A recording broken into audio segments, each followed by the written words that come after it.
अस्सलामु अलैकुम रहमतुल्लाह।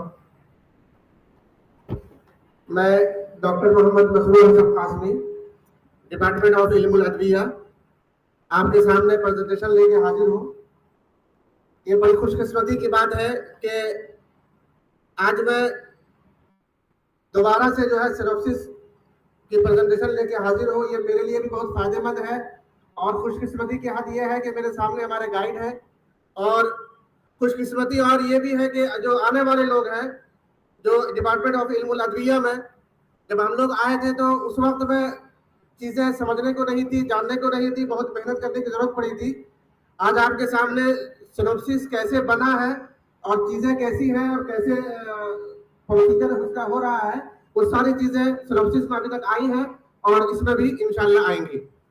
मेरा जो टॉपिक है वो evaluation of anti hyperglycemic activity of सफुफ ज़ाबितुस containing Gilo and Brunner booty in streptozotocin induced diabetes in animal model.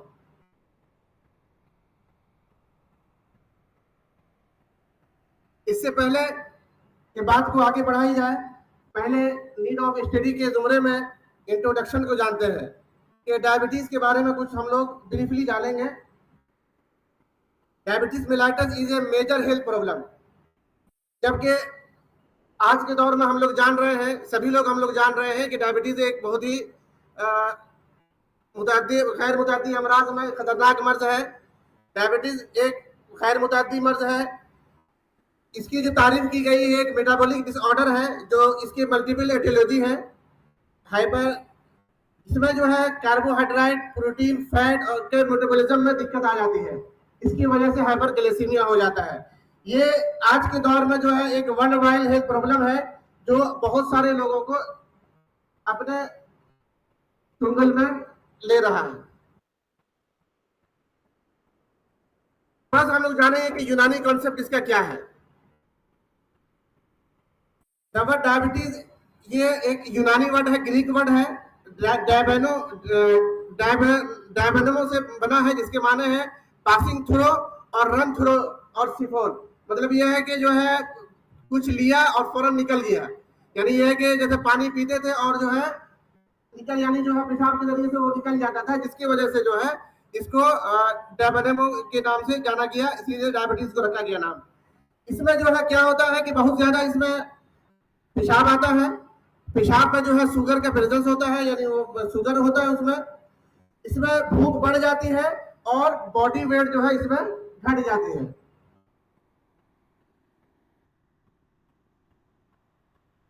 यूनानी अतिब्बा जो है इसको किडनी की बीमारी कहते हैं। यूनानी अतिब्बा जो है डायबिटीज को किडनी की बीमारी कहते हैं। इसके दूसरे टर्म भी है, जैसे मुअत्तश है, अतश है, जलकुल कुल्लिया है, दुलाब है, दुबारा है, बरकार है, बरकारिया है। ये सारे टर्म जो है यूनानी के जो है लिटरेचर में मौजूद है। अलकानून, हावी, कामिल सना वगैरह में ये सारे टर्म मौजूद हैं।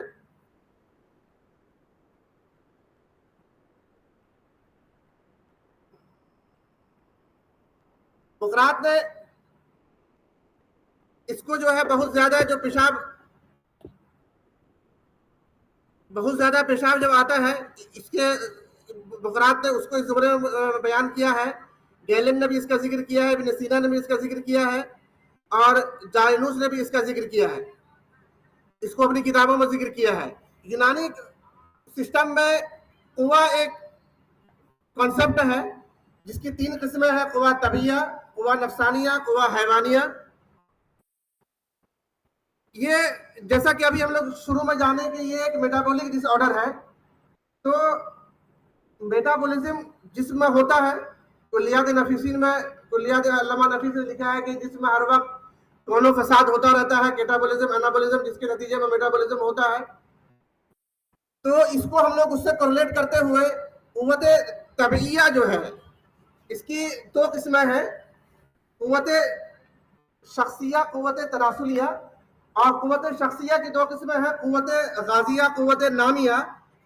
और कुव्वत गाजिया के खादिम कुव्वत जो है ये 4 है, कुव्वत जाजिबा, कुव्वत मासिका, कुव्वत दाफिया और कुव्वत हाजिमा, कुव्वत दाफिया, कुव्वत हाजिमा, कुव्वत मासिका और कुव्वत जाजिबा। ये जो उस वक्त की बीमारी है, ताजुल हिकमत में, अक्सीर आजम में जो डायबिटीज की तारीफ की गई है उसमें यही कहा गया है कि कुव्वत जाजिबा कमजोर हो जाती है, कुव्वत कभी कुव्वत जाजिबा होती है, यानी कुव्वत जाजिबा ज्यादा कभी हो जाती है। और कुव्वत मासिका जो वहां पर रुकना चाहिए, जो कुव्वत मासिका होती है, जो गजा या पानी जो भी हो जिस्म में जाने के बाद में वो कुव्वत उसको रोकती है ताकि उसके ऊपर जो है कुव्वत हाजिमा अपना अमल करे, ताकि उसका मेटाबॉलिज्म हो सके। लेकिन क्या होता है कि कुव्वत जाजिबा कभी होती है, लेकिन कुव्वत मासिका जो वहां रोकने वाली कुव्वत है वो कमजोर हो जाती है, जिसकी वजह से जो चीज ली तो जाती है, जज्ब तो होता है, लेकिन रुक नहीं पाता है, जिसकी वजह से जो है उसको यानी ये हो जाती है, यानी जो निकल जाता है वो, यानी कुव्वत मासिका कमजोर है।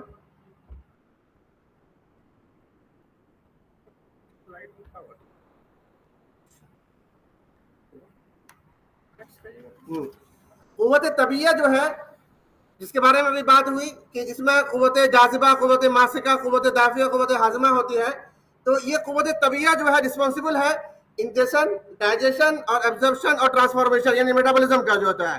अकॉर्डिंग टू कुआ, ज़ाबिती शकरी जो है ये कुव्वत तबिया के डिस्फंक्शन से ही होता है। टाइप ऑफ डायबिटीज इन यूनानी सिस्टम ऑफ मेडिसिन, एक ज़ाबिती शकरी और दूसरा है ज़ाबिती सादा। ज़ाबिती शकरी जो है इसमें बहुत ज्यादा प्यास होती है, बहुत ज्यादा पेशाब आता है, भूख बहुत ज्यादा लगती है और बॉडी वेट होता है, और पेशाब में जो है यूरिन, यानी जो है यूरिन में शुगर पाया जाता है, पेशाब में शुगर पाया जाता है। इसके सादा में चीजें यही होती है, लेकिन शुगर जो है यानी जो उसके यूरिन में शुगर नहीं पाया जाता है। यूनानी अतिब्बा ने इसके सेवरल और बहुत सारे कॉज बताए हैं, जिसमें वीकनेस ऑफ किडनी है, dilation of orifice of vessel of kidney है, सुए मिजाज हार कुलिया है, बुरूदत कुलिया है, कभी कुव्वत जाजिबा जिसके बारे में भी बात आई, और कभी कुव्वत जाजिबा है, और कुव्वत मासिका जो है ये कमजोर हो जाती है, जिसकी वजह से ये होता है। According to American Diabetes Association, diabetes की 4 किस्में बताई हैं उन्होंने। पहली किस्म में type 1 diabetes, type 2 diabetes, specific diabetes और जेस्टेशनल डायबिटीज। टाइप 1 डायबिटीज में बीटा सेल एकदम बर्बाद हो जाता है, उससे इंसुलिन का सिक्रेशन कुछ भी नहीं हो पाता है। और टाइप 2 डायबिटीज में जो है उसमें कुछ बर्बाद होता है, कुछ हिस्सा सही रहता है, तो थोड़ा बहुत इंसुलिन आती रहती है, और इस लायक रहता है कि अगर कुछ दवा दी जाए तो वहां से इंसुलिन का सिक्रेशन हो और जो है चीजें सही रहे और डायबिटीज कंट्रोल रहे।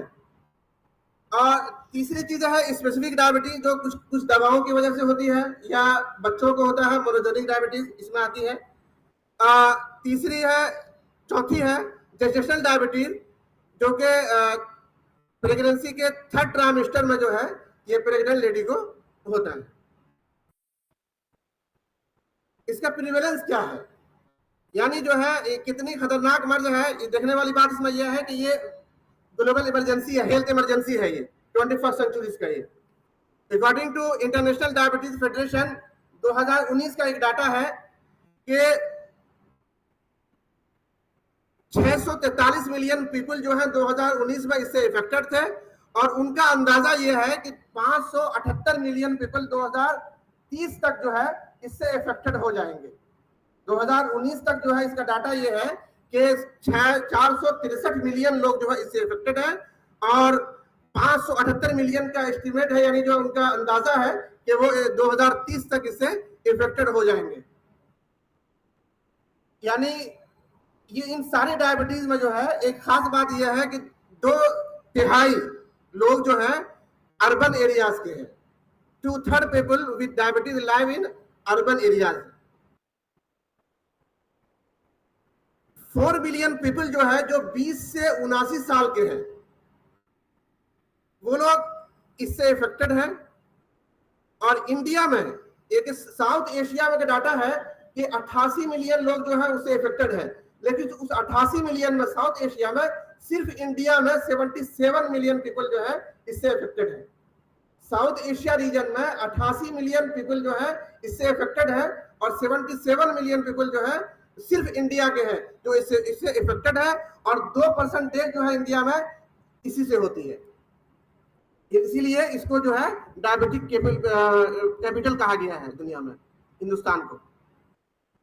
अब ये सारी बातें आ गई, इसकी तारीफ आ गई, इसकी जो है यूनानी कॉन्सेप्ट आ गया बहुत हल्का सा, और प्रेवलेंस आ गया। अब जो है इस दवा को हम लोग क्या करने वाले हैं, इसलिए करने वाले हैं कि मॉडर्न मेडिसिन के कुछ लिमिटेशन है।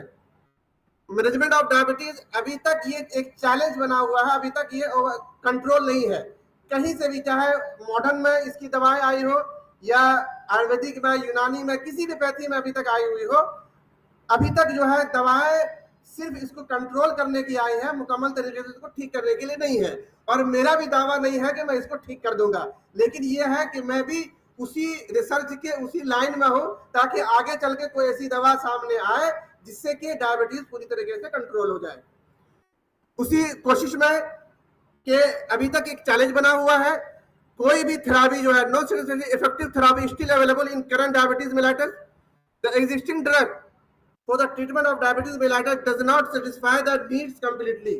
मतलब ये है कि पूरी तरीके से ठीक ही नहीं हो रहा, तो उसकी जरूरत पूरी नहीं हो पा रही है। यूनानी में भी बहुत सारी दवाएं अभी तक डिस्कवर हुई हैं जो कि डायबिटीज में उसका इफेक्ट देखा गया है, एनिमल एक्सपेरिमेंट हुई है, उसमें अच्छा इफेक्ट है। जरूरत इस बात की है कि जब एनिमल एक्सपेरिमेंट हो जाए, जरूरत इस बात की है कि जब एनिमल एक्सपेरिमेंट हो जाए तो वही एक्सपेरिमेंट आगे चल के क्लिनिकल ट्रायल में जाए, मुआवजात वाले हमारे करें। ये वक्त की जरूरत है, इंशाल्लाह वो आगे चल के होगा इंशाल्लाह। जैसे मेथी, कचनार, दमुल अखवैन, कलौंजी, थालब, तुख्म जामुन, तुख्म खरफा, तुख्म काहू, ये सारी दवाएं हैं। इस सब का पेपर मौजूद है कि जिसमें उन्होंने एनिमल एक्सपेरिमेंट किया, जिसमें जो है जानवरों पर जो है बेहतरीन इफेक्ट आया है, टाइप 1 में भी आया है, टाइप 2 में भी आया है। लेकिन अब बात यह है कि अब वो जो एनिमल पे जो इफेक्ट आ गई है, अब उसी दवा को, उसी कंपाउंड को फिर आगे चल के क्लिनिकल ट्रायल में जाए और ह्यूमन पे उसका ट्रायल हो तो पता चले कि इस दवाओं में कितना दम है। अब जो है ये जो हमारी स्टडी है जिसको मैं करने जाऊंगा, जिसके करने में जा रहा हूं मैं, इसमें जो है एक पॉलीहर्बल यानी जो है दवा ली गई है हाजिर जामिउल हिकमत, जहां से जो है यानी एक नुस्खा मिला जिसमें के जिसमें सफूफ ज़ियाबतीस का एक नुस्खा मिला जिसमें गिलू है और गुड़मार बूटी है।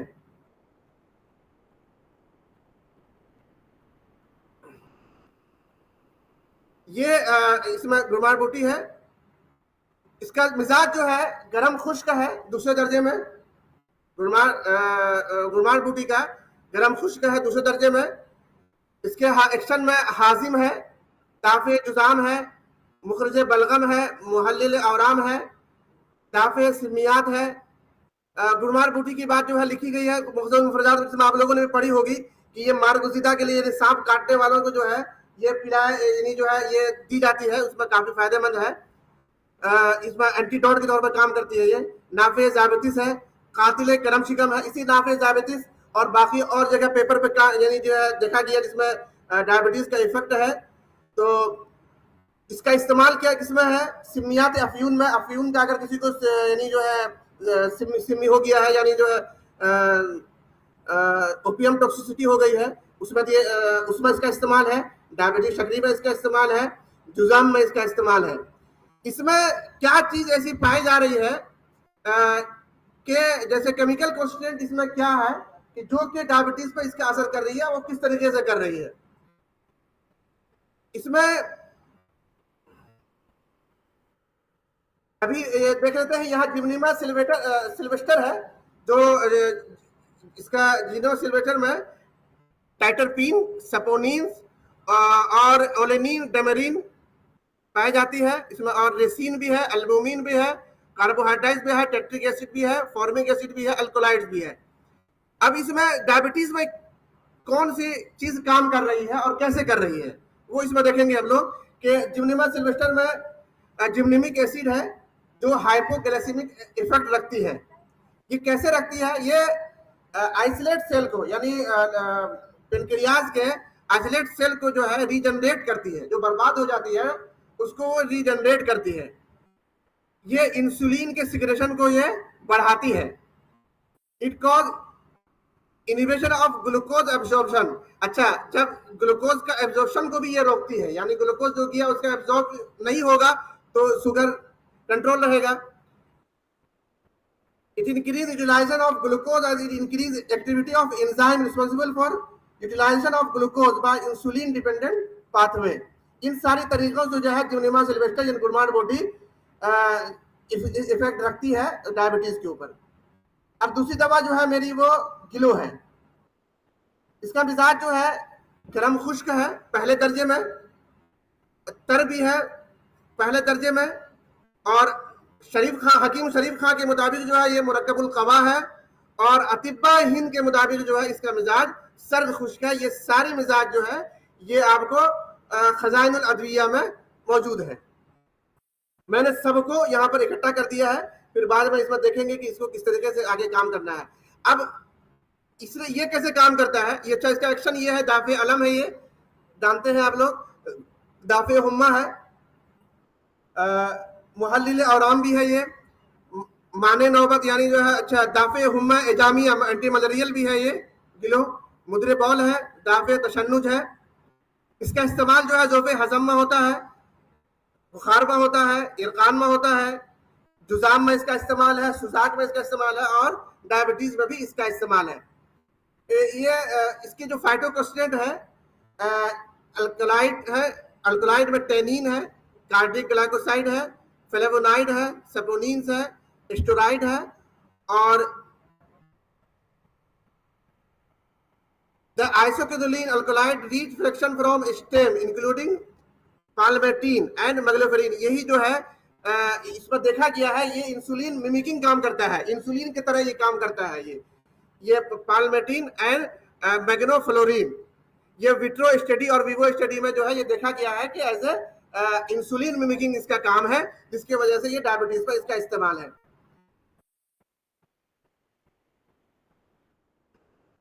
अब जो है, अब ये कहने का इससे पहले कि मैं ऑब्जेक्टिव बताऊं, अब ये कहेंगे कि जब सारी चीजें इसमें मौजूद है ये और इसके बारे में पता है कि ये डायबिटीज के ऊपर अपना असर रखती है और इसमें अल्कोलाइड्स है जो काम कर रही है, इसका मैकेनिज्म भी हमको पता है, तब लोग क्यों ले रहे हैं। तो मेरा इसको लेने का मकसद ये है कि ये अलग अलग इसके ऊपर काम हुआ है, यानी मेरे कार्डिफोलिया यानी गिलो पर जो है अलग काम हुआ है, गुडमार्ट बॉडी पर अलग काम हुआ है, और यूनानी अतिबा ने जब अपनी किताब में एक नुस्खा लिखा है जिसमें ये दोनों को जमा करके लिखा है, तो ये एक सफूज डायबिटीज जो दोनों दवा को मिलाकर है।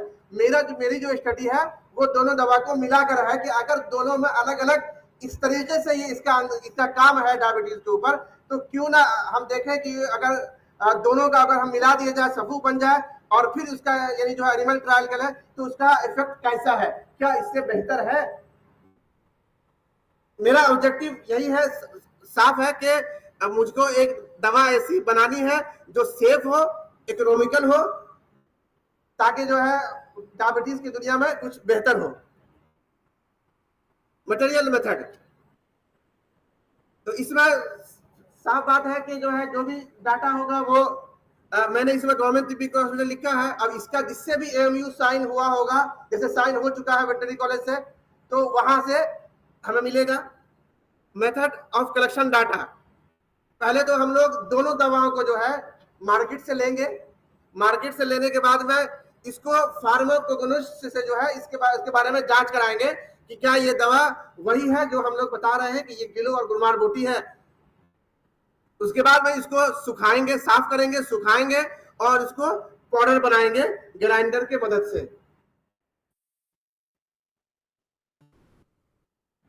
और पाउडर का जो है एक्सट्रैक्ट निकालेंगे, 50% हाइड्रो अल्कोहलिक एक्सट्रैक्ट निकलेगा इसका,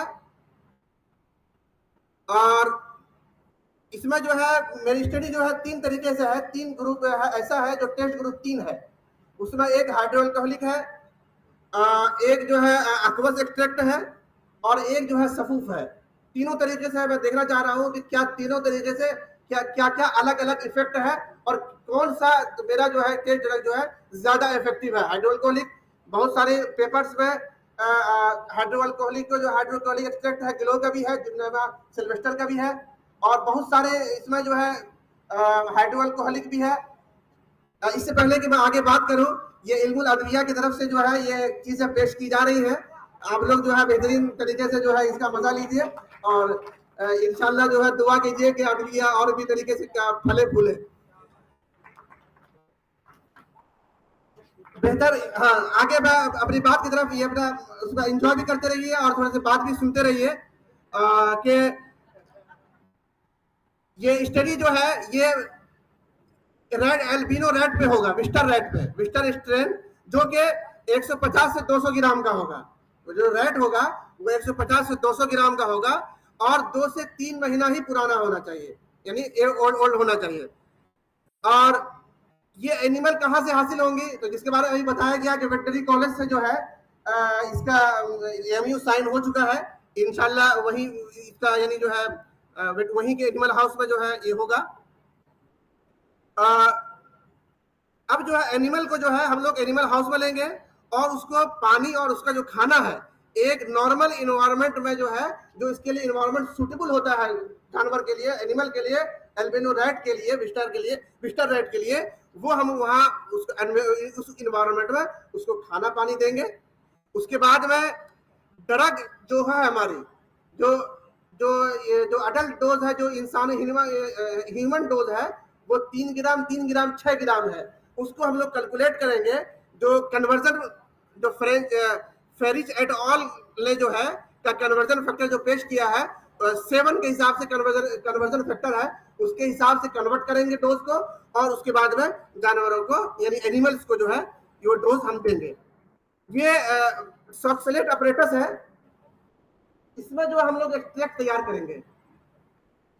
ये नीचे बॉइलिंग है, यहाँ से जो है वेपर निकलेगा और वेपर जाने के बाद में ऊपर में कंडेंस होगा, वहां पर ठंडा पानी दिया जाएगा और फिर वहां से वो नीचे आएगा तो वो अर्थ उसका जो वेपर जो होगा वो फिर जो है एक्सट्रैक्ट वहां पर निकल जाएगा।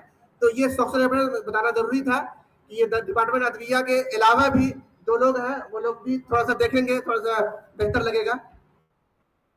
ये हमारे विस्टर रैट है जिसके ऊपर जो है हम ये जो है अपना एक्सपेरिमेंट करेंगे। अब जो है एक्सपेरिमेंट डिजाइन में जो है सबसे अहम काम ये है कि जो एनिमल्स हम एनिमल हाउस से लेंगे, जो बेहतरीन इन्वायरमेंट में उसको रखने के बाद खाना पानी देने के बाद में उनको हम डायबिटीज इंड्यूस कराएंगे। डायबिटीज इंड्यूस कराने के लिए हमने स्ट्रेप्टोजोटोसिन लिया है। स्ट्रेप्टोजोटोसिन हमने लिया है। ये जो है ये स्ट्रेप्टोजोटोसिन जो है ये इंजेक्ट करेंगे और इससे क्या होगा, इससे ये होगा कि पेनक्रियाज का जो सेल है वो सेल जो है डैमेज होगा और उस डैमेज होने की वजह से जो है डायबिटीज इंड्यूस हो जाएगी, डायबिटीज हो जाएगी उसको। और डायबिटीज जब हो जाएगा उसको तो ये जो सारा काम हम करेंगे ओवरनाइट, इसको जो है हम लोग फास्टिंग में रखेंगे। एनिमल को ओवरनाइट हम फास्टिंग में रखेंगे। उसके बाद जो है 45 मिलीग्राम पर केजी के हिसाब से साइट्रेट बफर में इसको हम लोग डिसॉल्व करेंगे और डिसॉल्व करने के बाद में इंट्रापेरिटोनियली जो है हम इसको इंड्यूस करेंगे, देंगे, इसको इंजेक्ट करेंगे और 4 दिन के अंदर जो है आफ्टर 4 डेज ये डायबिटीज अच्छी तरीके से ये डेवलप हो जाएगा। उसके बाद फिर हम अपने यानी जो क्या होगा कि induce diabetic condition by destroying beta cell को ये डिस्ट्रॉय करके ये डायबिटीज इंड्यूस कर देगा। उसके बाद फिर अपना एक्सपेरिमेंट हम लोग शुरू करेंगे। ये स्ट्रेप्टोजोटोसिन का मैकेनिज्म है, ये स्ट्रेप्टोजोटोसिन का मैकेनिज्म है कि ये जो आपको ये वाला जो ये लग रहा है आपको यहाँ पे, ये हेल्दी सेल है, लेकिन जब इंट्रोड्यूस कर देंगे स्ट्रेप्टोजोटोसिन जब हम लोग देंगे तो इस टाइप का हो जाएगा। ठीक है, तो ये क्या होगा कि डैमेज होने लगेगा। जब डैमेज होने लगेगा तो आपका हाइपरग्लिसीमिया जो है डेवलप हो जाएगा। ये जो मैंने टेस्ट, ये जो प्रोसीजर है मेरा, ये इसमें 6 ग्रुप होंगे और हर ग्रुप में जो है 6 एनिमल होंगे। 6 ग्रुप होंगे और 6 ग्रुप में हर ग्रुप में 6 एनिमल होंगे। अब उसमें जो है पहला जो ग्रुप होगा वो प्लेन कंट्रोल का होगा। अभी जब आप लोग रिसर्च जब पढ़ेंगे आप लोग तो उसमें अंदाजा हो जाएगा, पता चल जाएगा कंट्रोल, प्लेन कंट्रोल क्या है। लेकिन फिलहाल में जानकारी के लिए ये है कि जो प्लेन कंट्रोल है उसको हम लोग कुछ नहीं करेंगे, आराम से उसको रहने देंगे उसी इन्वायरमेंट में, खाना पानी उसको देते रहेंगे 4 हफ्ते तक। 4 हफ्ते तक जो है मेरे पास यानी जो है पेपर है कि 4 हफ्ते तक ये सारी जो है ये स्टडी हमारी चलेगी, 4 वीक आफ्टर इंडक्शन। तो पहला ग्रुप है प्लेन कंट्रोल। इसमें डायबिटीज इंड्यूस नहीं हम करा रहे हैं, साफ सुथरा यानी जो इन्वायरमेंट उसका है उसमें रख रहे हैं और इसको हम लोग खाना पानी देंगे। दूसरा जो है नेगेटिव कंट्रोल है, ये अनट्रीटेड डायबिटिक ब्लड है, मतलब ये है कि इसको स्ट्रेप्टोजोटोसिन देकर डायबिटीज इंड्यूस कराया जाएगा, लेकिन इसको कोई भी मेडिसिन नहीं दी जाएगी। ये होगा हमारा नेगेटिव कंट्रोल। अब तीसरा ग्रुप जो है, जो मेरा टेस्ट ग्रुप है, पहला टेस्ट ग्रुप है, उसमें जो है हम लोग स्ट्रेप्टोजोटोसिन देंगे। उसके बाद में हाइड्रो अल्कोहलिक एक्सट्रैक्ट का यानी जो सफूज डायबिटीज का जो है एक्सट्रैक्ट देंगे और उसका डोज जो है जो 7 फैक्टर से जो है कन्वर्जन फैक्टर से हमने निकाला है उस 0.7 ग्राम पर mg पर केजी बॉडी है, बॉडी वेट है 4 हफ्ते के लिए। और दूसरा ग्रुप मेरा जो है, दूसरे ग्रुप में जो है हम लोग इंड्यूस कराने के बाद में पाउडर दे रहे हैं 0.7 ग्राम पर KG body weight for 4 weeks. और तीसरा ग्रुप में जो है हम लोग aqueous एक्सट्रैक्ट दे रहे हैं। पहले ग्रुप में हाइड्रो अल्कोहलिक एक्सट्रैक्ट, दूसरे ग्रुप में पाउडर दे रहे हैं, तीसरे ग्रुप में aqueous एक्सट्रैक्ट दे रहे हैं। उसके बाद में जो है एक ग्रुप हम ले रहे हैं स्टैंडर्ड ग्रुप, जिसमें मेटफॉर्मिन हम लोग दे रहे हैं ताकि जो है हम अंदाजा लगा सकें कि किस तरीके से हमारी दवाएं किस तरीके से कामयाब है और किस तरीके से वर्क कर रही है। उसके बाद फिर हम लोग देखेंगे क्या क्या इसके इफेक्ट आए। पैरामीटर्स मेरे क्या होंगे? पैरामीटर्स मेरे होंगे फास्टिंग और जो है फास्टिंग है और पोस्टप्रेंडियल ब्लड शुगर है, वेट है, शुगर यूरिन है, यूरिन शुगर है, जो कि 0 डेज, 14 डेज और 28 डेज पे हम लोग जो है इसको करेंगे। आखिर में एक्सपेरिमेंट के कंप्लीट होने के बाद में जो है हार्ट पंक्चर करेंगे, इसके लिए लिपिड प्रोफाइल करेंगे और ग्लाइकोसाइलेटेड हेमोग्लोबिन HbA1c करेंगे हम लोग। और एक लास्ट में जो एक पैरामीटर है जिसको सिनॉप्सिस से बाद में हटा लिया गया है, ये ताकि इसमें इसलिए जब आप लोग पढ़ेंगे अद्विया वाले रेट को कि उसमें पेनक्रियाज जो है डिफ्यूज होता है, उसको निकालना मुश्किल होता है और हमारे पास जो हालात है उस हालात के हिसाब से पेनक्रियाज हम लोग नहीं निकाल रहे हैं, वरना उसका भी हिस्टोलॉजिकल यानी जो है हिस्टोपैथोलॉजिकल इवोल्यूशन होता है, लेकिन मैं नहीं कर रहा हूँ। इसके बाद जो है कंप्लीट स्टडी हो जाने के बाद में एनोवा टेस्ट लगाएंगे और एनोवा टेस्ट लगाने के बाद में उसका जो भी ग्रुप के दरमियान में होगा और जो है 0.05 जो है सिग्निफिकेंट वो होना चाहिए। जो आप लोग जो लोग नए लोग हैं जो अभी तक नहीं पढ़े हैं बायोस्टेट, तो इंशाल्लाह उसमें बेहतरीन से चीज़ें ये आ जाएंगी, समझ में आ जाएगा कि टेस्ट कौन सा कब लगता है, टी टेस्ट कब लगता है, जेड टेस्ट कब लगता है और एनोवा टेस्ट कब लगता है। ये सारे हमारे रेफरेंसेस हैं। शुक्रिया, बहुत बहुत बहुत ही बर्दाश्त किया आप लोग। अगर कोई भी ऐसा सवाल हो जो मेरे लायक हो, जो मेरी इल्म को बढ़ा दे, आप लोग कर सकते हैं। इसलिए मेरी खुशकिस्मती ये है कि मेरे साथ मेरे गाइड मौजूद है। अगर मैं फंसूंगा तो मेरे गाइड हमें निकाल ले जाएंगे। ये सब के साथ खुशकिस्मती नहीं होती है।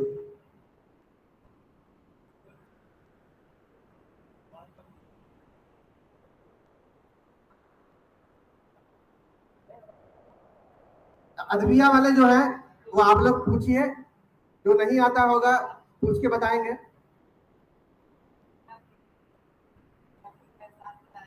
शुक्रिया बहुत बहुत।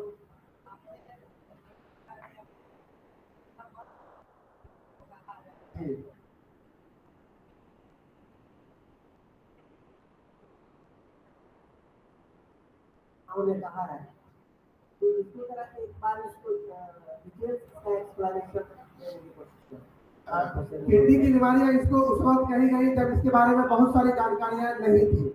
बाद में जानकारियां जब आई तो इन्होंने किडनी के बारे में बताया, और इसके अलावा जो है इन्होंने ये इसको जब आज के दौर में जब हम देखेंगे तो इसको मेटाबॉलिज्म की बीमारी है।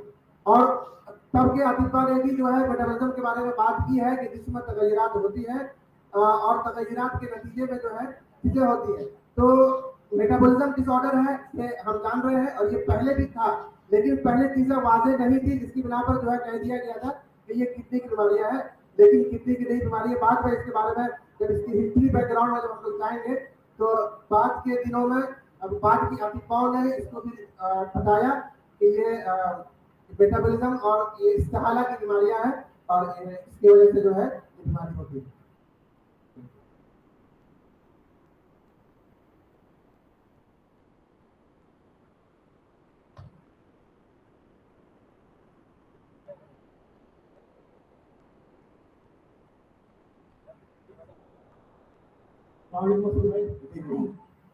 आपने जो जिक्र किया था यूनानी टर्मिनोलॉजी जो डायबिटीज के लिए, तो तोलाब, नवारा और बरकारिया, तो इसके क्या मायने हैं? चुनाव के माना राहत के होते हैं, असल में पानी पिया और जो निकल आया इसकी से जो है यानी जो घूमने से जो है मुसाफिर करते हुए गुलाब है, और उसी से प्रकारिया भी है, उसी से सब कुछ उसी से लेते बार बार जो जाते हैं उसी से लेते हैं।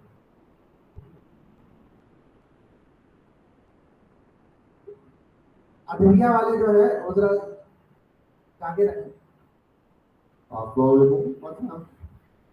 माशाल्लाह आपका प्रेजेंटेशन बहुत अच्छा है, और इससे ज़्यादा आपका कॉन्फिडेंस। शुक्रिया बहुत बहुत। मैं इसको पूरा ट्रीटमेंट करके निकालूंगा। अभी तक लोग जो है सिर्फ इसका प्रिवेंशन कर पा रहे हैं या फिर इसको मैनेजमेंट कर पा रहे हैं। आप बता पाएंगे कि अपने पूरे स्टडी में आपको कुछ इस तरह का क्लू मिला कि आप इस मर्ज को ठीक कर पाएंगे कम्प्लीटली? अभी तक की जो प्रेजेंट में जो है जो चीजें है उसमें ये चीज अभी निकल के नहीं आई है कि पूरी तरीके से हम ठीक कर सकते हैं इसको। लेकिन इससे पहले भी हम लोग जब बैठे थे तो सारे हम लोगों के साथ एक खुशकिस्मती ये रही कि हम लोग पीजी कंबाइंड सेमिनार शुरू हुआ हम लोगों का। उसमें जो है तकरीबन पीजी फैकल्टीज के सभी लोग रहा करते थे, और जब की तरह प्रेजेंटेशन खत्म हो जाता था तो एक तकरीबन एक हेल्दी एक डिस्कशन हुआ करती थी। उस डिस्कशन में ये बात आई थी कि अभी जब चीजें जब आगे बढ़ रही है असल में गैप कहाँ है। देखने वाली बात ये है कि गैप कहाँ है। गैप यहाँ है कि अदविया एक दवा पे अपना काम करती है और वो थेसिस जो है अलमारी में बंद हो जाती है, फिर उस पर क्लिनिकल ट्रायल नहीं हो पाता है, फिर आगे चीजें बढ़ नहीं पाती है। अगर होता ये है उल्टा हो जाता है कि कभी ये होता है कि सीधा क्लिनिकल ट्रायल हो जाता है, उसकी जो है यहाँ एनिमल ट्रायल इसकी नहीं हुई होती है। ये हमारे इसमें आयुष में या यूनानी में कहे कि ये जो है कमी है जिसको आगे करने की जरूरत है। इंशाल्लाह चीजें शुरू हुई है। उस वक्त में ये बात हुई थी हमारे फैकल्टीज में जो बात हुई थी उसमें निकल के सामने बात यह थी कि जब हम लोग किसी दवा को जब इतनी चीजें उसमें है कि जेमिनिक एसिड है जो रीजनरेट करता है आइसोलेट सेल को, रीजनरेट कर रहा है, और किलो में ऐसी चीज है जो आपका इंसुलिन मिमिक इफेक्ट रखता है। वो जब इतनी बढ़िया चीजें हैं तो फिर वो कारगर क्यों नहीं है जीवन में? वजह उसकी ये है कि हम आज काम कर देंगे, थेसिस मेरा बंद होकर रह जाएगा, फिर खत्म हो जाएगी चीजें, आगे हो तो उसमें क्लिनिकल ट्रायल नहीं हो पाता है। और 2 साल से हम लोग यहाँ मौजूद है, चीजें किस तरीके से है और किस तरीके से हम लोगों ने चीजों को खेला है वो भी इन चीजें सारी चीजों के ऊपर काफी निर्भर करता है। लेकिन कोशिश ये करेंगे कि उम्मीद अफजा है इंशाल्लाह हालात अच्छे होंगे और चीजें आगे होंगी इंशाल्लाह। दबा एक्चुअली में मैं बात इसलिए पूछ रहा था कि अगर आप पूरा स्टडी कर रहे हैं और माशाल्लाह बहुत अच्छा आपका प्रेजेंटेशन भी है, तो मैं ये कह रहा था कि जब सारे पहलू को आप देख रहे हैं, जहाँ अतिपा लोग कह रहे हैं कि ये किडनी की बीमारी है, और यहाँ पर ये निकल के आ रहा है कि इंसुलिन डिफिशियंसी है, यानी पैंक्रियास का डिजीज है, ये बीटा सेल की वजह से प्रॉब्लम हो रहा है। उसके बाद बोल रहा है कि मेटाबॉलिक डिसऑर्डर है, इसका मतलब है लीवर का इन्वॉल्वमेंट है, क्योंकि मेन तो मेटाबॉलिज्म जो है वही की वजह से हो रहा है।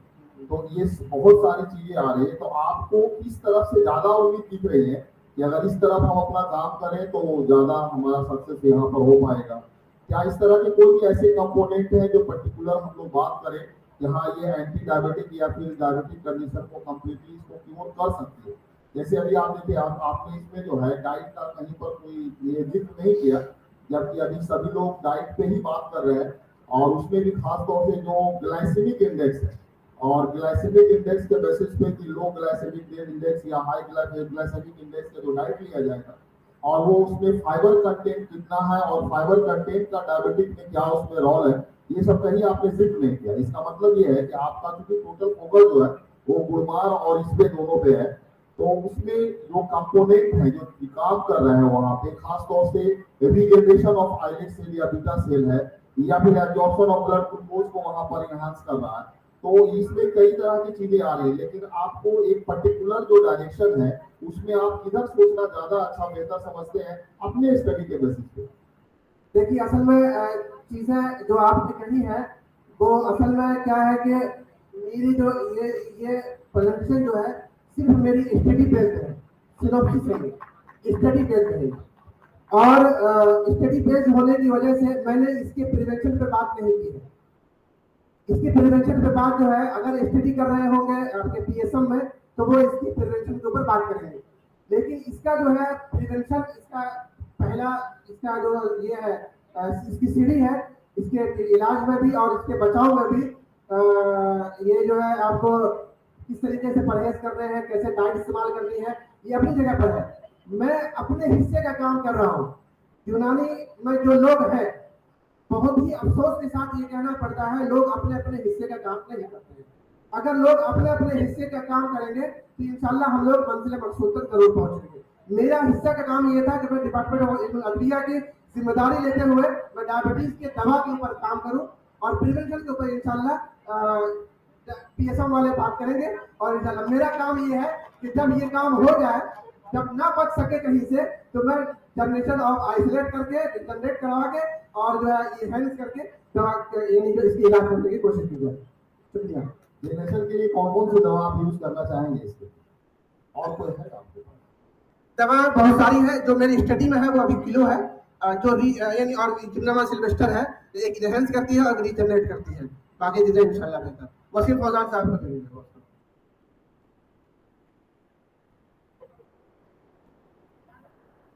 सबको दिया जाए, कोई छूटेगा? मेरा सवाल है कि पूरे एशिया में सबसे ज़्यादा इंडिया के लोग मुतासिर हो रहे हैं, तो इसमें आपके मुताला में ऐसी क्या बात पाई जाती है कि इंडिया के लोग ज़्यादा मुतासिर हैं और दिन ब दिन इसकी तादाद बढ़ती जा रही है, तो इसकी रोकथाम के लिए आपके हिसाब से क्या है? हम लोग आराम पसंद हो गए हैं, हिंदुस्तान वाले आराम पसंद हो गए हैं। एसी नहीं मिल रही तो बैठना मुनासिब नहीं समझ रहे थे। इसी वजह से जो है हिंदुस्तान में ज्यादा है, और ये बहुत ही खौफनाक तरीके से ये बढ़ रही है, और कोई ऐसा घर नहीं होगा अभी के दौर में जो इससे मुतासिर ना हो।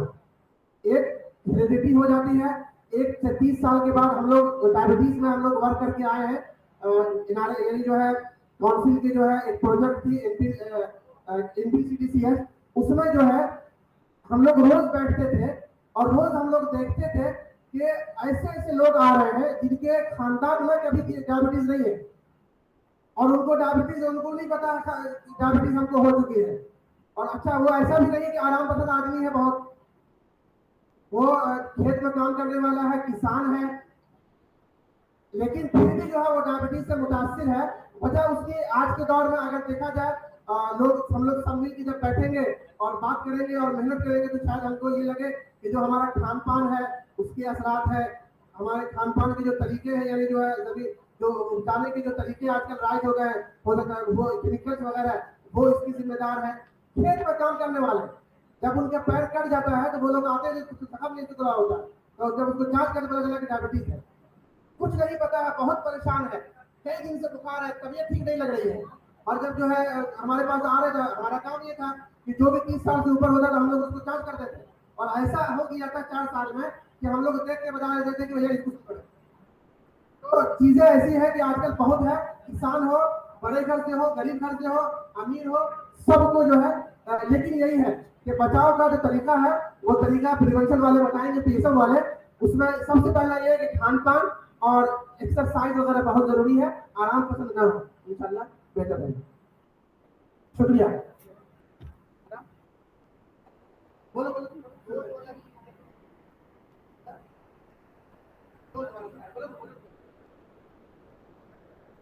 अभी जब आगे अभी जब पढ़ोगे, जब जो है आप पेपर निकालोगे तो कन्वर्जन फैक्टर ऑफ 7 निकलेगा, ठीक है। तो उससे एडल्ट डोज जो है 3 ग्राम है दोनों का।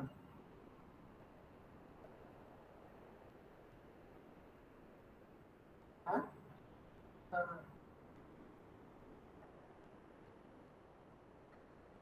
हाँ हाँ हाँ। हम जो है पूरे दवा पे काम कर रहे हैं, हम लोग जो है उसको काम नहीं कर रहे हैं, यानी केमिकल पे हम काम नहीं कर रहे हैं, उसी जो अल्कलाइड निकला उस पे हम काम नहीं कर रहे हैं, बल्कि हम जो है पूरे दवा पे हम काम कर रहे हैं। इस वजह से उसको निकाल के अलग निकले, वो काम तो एलोपैथिक वाले कर ही रहे हैं। मेरा कहने का मतलब है, बताओ। हाँ पूरी दवा कर ली। हाँ। नहीं पता है ना, हो सकता है कि और भी चीजें हो तो आपको अगली स्टडी पता चल जाएगा।